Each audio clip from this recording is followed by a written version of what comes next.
Hi, I'm Dr. Yasir Hussain. I'm Assistant Professor in Nephrology, currently working as a consultant nephrologist in Ehsan Mumtaz Hospital as well.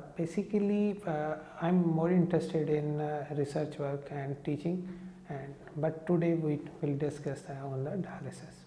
Nephrology basically is a field of kidney diseases, hypertension. We normally deal with kidney diseases secondary to diabetes, hypertension, renal stone, and glomerulonephritis, and some diseases are familial related to kidneys. We also deal in hypertension, blood pressure, and sugar. Dialysis basically हमारे यहाँ बड़ा myth और taboo इसके साथ है, but it's a very simple, बहुत आसान है। डायलिसिस में हम कुछ भी नहीं कर रहे होते, जस्ट हम नफूस का अमल, एक तरफ हम पानी होता है जिसमें नमकियात होते हैं, दूसरी तरफ मरीज़ का खून होता है, दरमियान में एक महीन सी बारीक सी झिल्ली होती है जिसके दरमियान से गंदे मादे पानी के अंदर चले जाते हैं, और जो कीमती मवाद जैसे ग्लूकोज है, कैल्शियम है, पोटाशियम है, मैग्नीशियम है, ये पानी से ब्लड में चला जाता है। दरमियान में हमेशा एक मेम्ब्रेन होती है जो कि इसको रोके रखती है कि दोनों मिक्स ना हो पाए। इस सादा से अमल से हम कोशिश ये कर रहे होते हैं जितना गंदे मादे, फाजल मादे ब्लड के अंदर है उनको मैक्सिमम साफ़ कर लिया जाए। अब इसकी आगे मुख्तलिफ अक़साम हैं। ये झिल्ली आर्टिफिशियल भी हो सकती है जिसको हम हीमोडायलिसिस यानी खून के ज़रिए, मसनूई फ़िल्टर के ज़रिए खून साफ़ करने का अमल कहते हैं। ये अपनी पेट की झिल्ली भी हो सकती है जिसको हम पेरिटोनियल डायलिसिस कहते हैं। तो ये गवर्नमेंट और प्राइवेट हर अदारे में ये दोनों सहूलियात मुयस्सर होती हैं। अब डायलिसिस कब शुरू करना चाहिए, तो इसके बाद में दो बातें हमेशा अर्ज़ की जाती हैं, वो ज़हन नशीन कर लें। एक तो है कि किसी को आर्जी तौर पे टेम्परेरीली या एक्यूटली आर्जी तौर पे गुर्दे की सफाई का अमल चाहिए। तो कभी गुर्दे साफ़ नहीं होते, हम ब्लड साफ़ करते हैं जिससे गंदे मादे साफ़ होते हैं और वो ब्लड को साफ़ करके बॉडी में, जिस्म में वापस भेज दिया जाता है। तो इसमें अर्ज़ ये है कि कुछ बीमारियों में आर्जी तौर पे, जैसे मतली उल्टी आने के बाद गुर्दे बंद हो गए, हमल में गुर्दे बंद हो गए, तो वो एक्यूटली होते हैं, टेम्परेरी डायलिसिस किया जाता है। दूसरी तरह के वो होते हैं अर्ज़ ये जिनको आर्जी चाहिए, तो वो वापस भी गुर्दे वापस आ सकते हैं, अपने नेचुरली कुदरती गुर्दे वापस काम कर सकते हैं। अब दूसरी तरह के मरीज़ होते हैं जो शुगर, ब्लड प्रेशर, पथरियों की वजह से या मुख्तलिफ अद्वियात खाने की वजह से गुर्दे छोटे हो जाएं, या जिनके गुर्दे सोजिश की वजह का शिकार हो के छोटे हो जाएं, तो उन लोगों के लिए अर्ज़ ये होती है कि आप मेंटेनेंस डायलिसिस, जिसको हम परमानेंट डायलिसिस कहते हैं, उसकी सहूलत पे चले जाएं। तो उसकी अलामत अर्ज़ ये है कि जब जिस्म पे बहुत ज़्यादा सोजिश रहना शुरू हो जाए, जो पेशाब पावर दवाइयों से ठीक ना हो, बंदा कमज़ोरी का शिकार शुरू हो जाए, खाना पीना मुतासिर, सोना उठना बैठना मुतासिर होना शुरू हो जाए, खून की कमी ठीक ना होनी हो, दिल के प्रॉब्लम बनना शुरू हो जाए, तो हम ये हमेशा नसीहत करते हैं कि जी आप अपना डायलिसिस का शुरुआत कर लें। लेकिन मोटी सी बात याद रखें, ये कमज़ोरी है, जो जितने यूरिमिक टॉक्सिन इकट्ठे होते जाएंगे, फाजल मादे जिस्म में इकट्ठे होते जाएंगे, दिल की झिल्ली सूजना शुरू कर देगी, तो वो फिर हमें गुर्दे वाश करना ज़रूरी हो जाते हैं। जी, जो डायलिसिस का प्रोसीजर है, इसका अर्ज़ ये है कि इसके लिए थोड़ी सी तैयारी पहले करनी पड़ जाती है।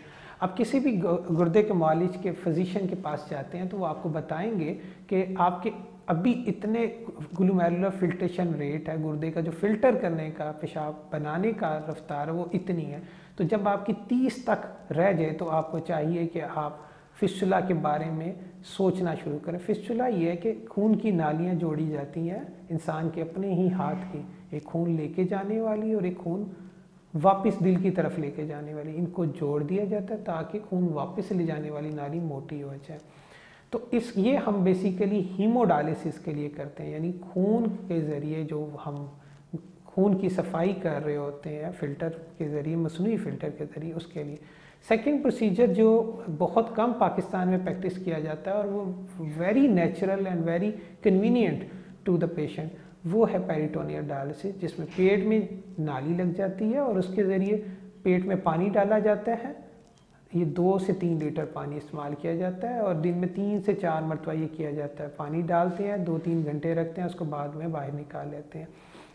दोनों अमल पाकिस्तान में अवेलेबल है, बट मोरली हीमोडायलिसिस इसलिए किया जाता है, हर तरह की फैसिलिटी में इजीली अवेलेबल होता है। जहाँ तक बात है इंसान की सर्वाइवल की, तो हम इसको 5 ईयर्स में काउंट करते हैं। डिफरेंट कंट्रीज़ में, मुख्तलिफ ममालिक में मुख्तलिफ तरह के हैं। जैसे USA में या UK में जो अप टू 80% लोगों का सर्वाइवल है, यानी 5 साल में 80% तक लोग ज़िंदा रहते हैं डायलिसिस में।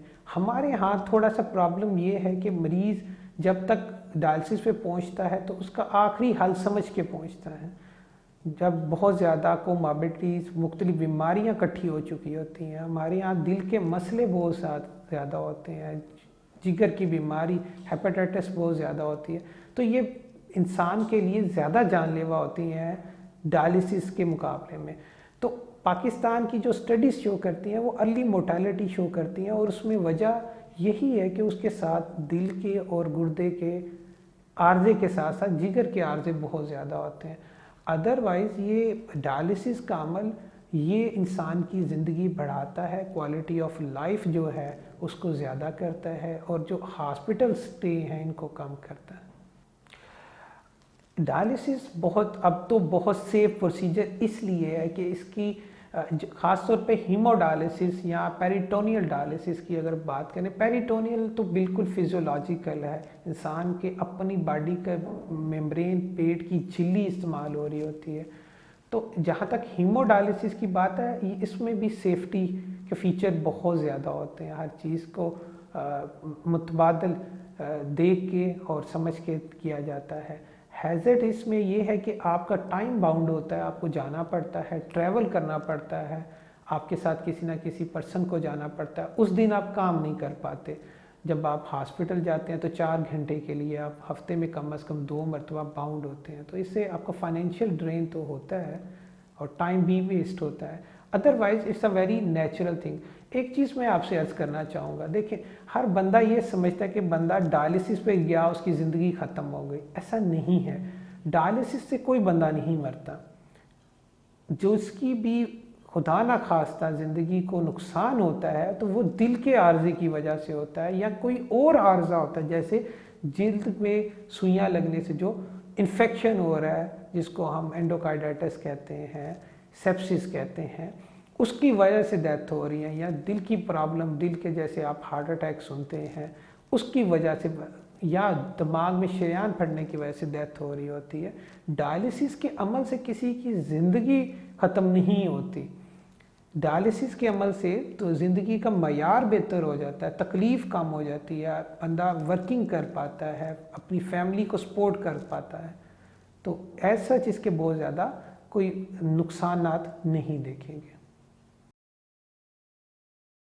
गुजारिश ये है कि देखिए हमेशा एहतियात इलाज से बेहतर होती है। हमें नेचुरल चीज़ों को अडॉप्ट करना चाहिए जो जिसके लिए बॉडी नेचुरली बनी है। एक होती है ओवरऑल प्रिकॉशन। ओवरऑल प्रिकॉशन तो ये है कि आप हेल्दी लाइफस्टाइल अडॉप्ट करें, वॉक करें 20-25 मिनट की, ज़्यादा नहीं कर सकते 5 टाइम्स ऑफ वीक, हफ्ते में 5 दिन ज़रूर करें। एडिड साल्ट अवॉइड कर दें, हम लोग बहुत ज़्यादा साल्ट खाने वाले लोग हैं। बहुत ज़्यादा हमें पेन किलर्स की, ओवर द काउंटर जिन अपनी मर्ज़ी से दवाइयाँ खाने की आदत है, ये ना करें। हमेशा मुस्तनद डॉक्टर की हिदायत पे करें। शुगर और ब्लड प्रेशर और गुर्दे की पथरी के मरीज़ों से खुसूसी तौर पे इल्तमास है कि अपनी शुगर ब्लड प्रेशर कंट्रोल करें, पथरी का बवक्त इलाज करवाएं, इसको पड़े ना रहने दें, ये गुर्दे को आहिस्ता आहिस्ता ख़त्म कर जाती हैं। कभी भी गैर मुस्तनद डॉक्टर से या तोई डॉक्टर से कोई दवाई ना लें, बहुत ज़्यादा एंटीबायोटिक्स ना खाएं। शुगर वाले, ब्लड प्रेशर वाले हर साल बाद अपना पेशाब का टेस्ट प्रोटीन के लिए, चर्बी के लिए ज़रूर करवाएं। गुर्दे का फंक्शन देखें, क्रेटिनिन जिसे कहते हैं वो ज़रूर चेक करते रहें। अपनी एडिड साल्ट को कम से कम करें, कम से कम ऊपर डाल के नमक खाने की हैबिट कम करें।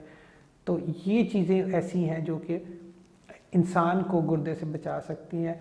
बहुत सारे मरीज़ ये जानना चाह रहे होते हैं कि हमें पानी कितना पीना चाहिए। तो अर्ज़ ये है कि हमेशा इंसान को जो भी है उसको 1.5 से 2 लीटर पेशाब आना चाहिए। इसके लिए आप 6 से 8 गिलास तक 24 घंटों में पानी का इस्तेमाल ज़्यादा करें।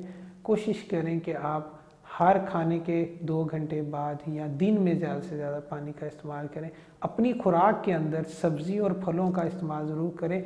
बहुत कम भी इस्तेमाल करें तो दिन में 3 बार सब्ज़ियाँ और फल इस्तेमाल करें। इसका ये मतलब नहीं है कि आप प्रोटीन एनिमल जानवरों का गोश्त नहीं खाएं, वो भी ज़रूर खाएं, लेकिन दिन में 3 बार सब्ज़ी और फलों का इस्तेमाल करें। तो ये किसी हद तक आपको गुर्दे की जो आर्जा है इससे महफूज कर सकते हैं। देखिए, अगर कोई शख्स डायलिसिस पे है तो उसको हम डाइट के लिए हमेशा बताते हैं, लेकिन इससे पहले मैं एक बात करना चाहूँगा कि डायलिसिस का मरीज़ नया गुर्दा ट्रांसप्लांट भी करवा सकता है। ट्रांसप्लांट इज़ मोर नेचुरल, वो ज़्यादा उसके बेनिफिट हैं बजाय वो भी एक ऑप्शन होनी चाहिए। और कभी भी जो खून के ज़रिए डायलिसिस पे है वो पेरिटोनियल डायलिसिस पे भी जा सकता है। तो it's not end of game, ये कभी भी मामला ख़त्म नहीं होता। दूसरी गुजारिश ये है कि हमेशा लोगों को इनकरेज करना चाहिए कि वो ट्रांसप्लांट की तरफ जाएं।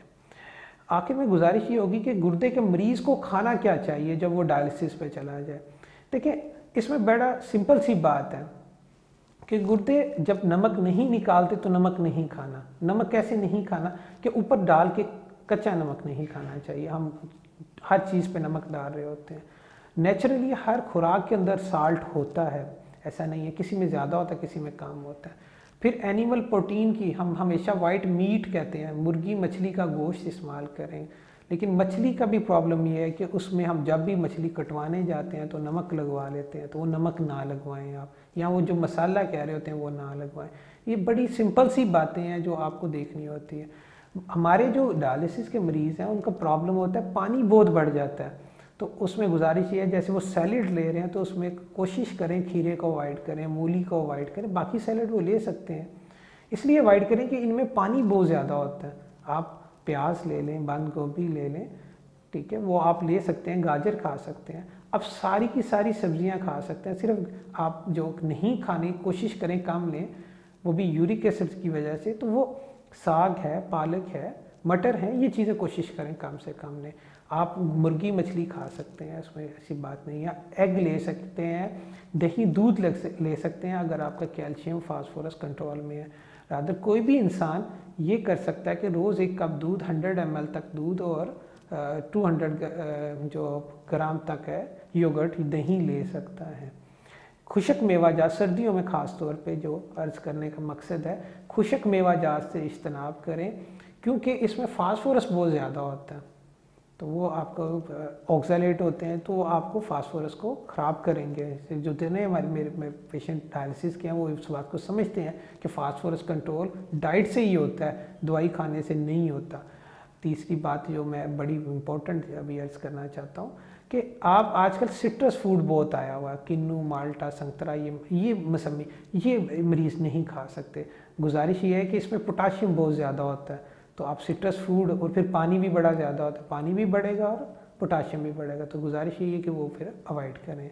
आप गावा ले लें, अमरूद ले लें, सेब ले सकते हैं, ठीक है। तो मैंने कोशिश की है कि सारी चीज़ों में से बता दूँ आपको कि आप ले सकते हैं कि नहीं ले सकते। बहुत शुक्रिया। आखिर पे पैगाम मैं ये देना चाहूँगा कि देखें, आप जो भी एक्सपर्ट होता है दुनिया में उसकी हमेशा राय इसलिए लेते हैं कि उस चीज़ से मुतल्लिक वो उस बंदे का एक्सपीरियंस, उसका नॉलेज, उसकी डिग्री होती है। छोटी सी मिसाल है, अगर आपकी गाड़ी को कुछ हो जाता है तो आप प्रॉपरली अच्छे से अच्छा मैकेनिक ढूंढ के उससे ट्रीटमेंट कराते हैं। तो गुजारिश यही रहेगी कि अगर आपको दिल का मसला है तो दिल के डॉक्टर इसीलिए ही स्पेशलिस्ट हैं कि वो आपको बेस्ट से बेस्ट ट्रीटमेंट प्रोवाइड की जाए। इसी तरह अगर फेफड़ों का मसला है तो पल्मोनोलॉजिस्ट बेस्ट से बेस्ट इसलिए अवेलेबल है कि आपको कोई प्रॉब्लम ना हो। हम लकी हैं, पाकिस्तानी खुशकिस्मत हैं कि इनको सेम डे पे हर तरह का स्पेशलिस्ट मिल जाता है। तो अगर किसी के शुगर, ब्लड प्रेशर, पथरी की वजह से या गुर्दे की सोजिश की वजह से गुर्दे मुतासिर हो रहे हैं तो गुर्दे के मालिक, जिन्हें नेफ्रोलॉजिस्ट कहते हैं, वो अवेलेबल हैं इजीली अवेलेबल हैं इस मुल्क में। आप थोड़ी सी तगो-दो के बाद मिल जाते हैं। तो आप जब भी प्रॉब्लम फेस करें गुर्दे से मुतल्लिक, चाहे थोड़ी सी हो, लोगों का कॉन्सेप्ट ये होता है कि थोड़ा सा तो क्रिएटिनिन बढ़ा, थोड़ी सी तो प्रोटीन आ रही है, तो याद रखें ये थोड़ी सी ही मसले को अगर कंट्रोल कर लें तो वो ज़्यादा बेहतर है, बजाय ये कि मसला ज़्यादा बढ़ जाए। आपका बहुत शुक्रिया।